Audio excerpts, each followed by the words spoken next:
المشاكل اللي بقت موجودة دلوقتي وهي الآثار الجانبية لعمليات التكميم. قلنا قبل كده مين المفروض يعملها ومين لأ، طبعا بعد ما يرجع للطبيب. للأسف معظم الدكاترة بعد العملية بيسيبوا المريض لنفسه ومبيفهموش ايه الآثار الجانبية والمفروض يتعامل معاها ازاي. العيب من عيوب عمليات التكميم وهي حاجة اسمها الدامبنج سندروم.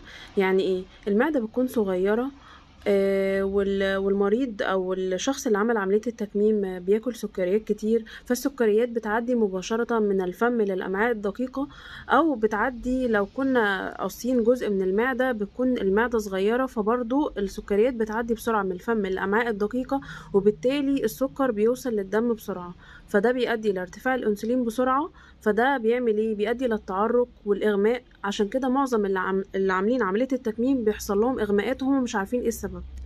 طيب ايه الحل عشان اتفادى او اقلل من حالة الدامبنج سندروم ديت؟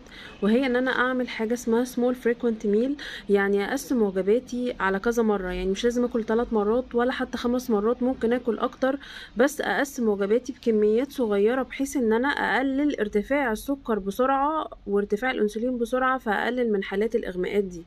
كمان اقلل من ريفايند شوجر او السكريات المصنعه، واحاول اخلي مصدر النشويات بتاعي من الحبوب الكامله، وازود الفايبر في اكلي، لان الفايبر ليه لو جلايسيميك اندكس، ما بيخليش السكر يرتفع بسرعه وبيخليش الانسولين بيرتفع بسرعه، وبالتالي بنقلل حالات الدامبنج سندروم دي او الاغماء.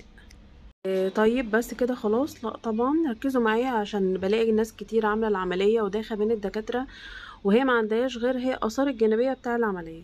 طيب بعد شهرين من العملية ممكن يحصل ترجيع وإسهال لسوائل المعدة او سوائل يعني الجهاز الهضمي، والحل ان احنا ناخد انتي موتيليتي دراج او الادويه اللي هي بتقلل حركه الجهاز الهضمي. برضو من المشاكل اللي ممكن تحصل وهي مشكله عسر الهضم، طبعا لان الجزء الكبير اللي كان مسؤول عن الهضم المعده يا اما مش موجود او تقص جزء منه وبقى جزء صغير، فبقى الهضم مش شغال بكفاءه زي الجهاز الهضمي وهو كامل. نحل المشكله دي باستخدام زيت النعناع، ولو لقينا ان الدنيا صعبة قوي هنضطر ناخد ادوية تساعد على الهضم. الحاجات برضو اللي المفروض نراعيها او ناخد بالنا منها بعد العمليات وهي فيتامين بي 12. اشمعنى فيتامين بي 12؟ فيتامين بي 12 عشان يمتص كويس بيحتاج حاجة اسمها انترنسيك فاكتور، ودي ما بقتش موجودة لان المعدة اتقصت جزء منها او اصلا ما بقتش موجودة.